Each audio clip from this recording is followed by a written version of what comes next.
football is kicked off at 40 degrees to the field at a velocity of 24 meters per second. What is the range of this kick? First off, we'll take note of the information that the question gave us. The information in the given box are colored corresponding to the information in the question.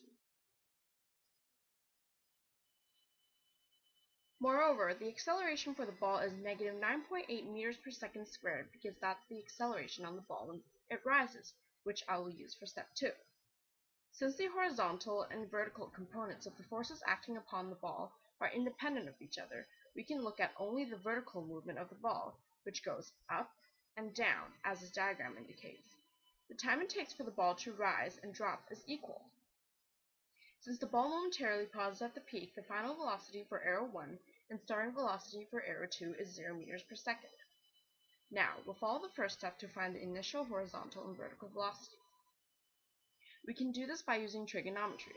Cosine is used for the horizontal velocity because the horizontal is the adjacent of the cosine ratio. Then the vertical velocity is calculated with the vertical as the opposite in the sine ratio. Here we have the results in the black boxes.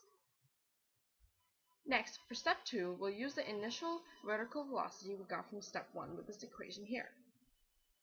In this step, we'll find the time of its rise to the peak.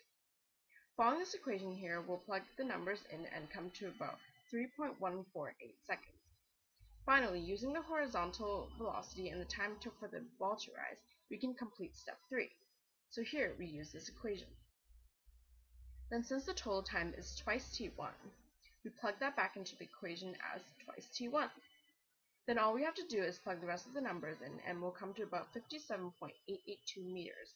And according to the significant figures of the question, our final answer is 60 meters.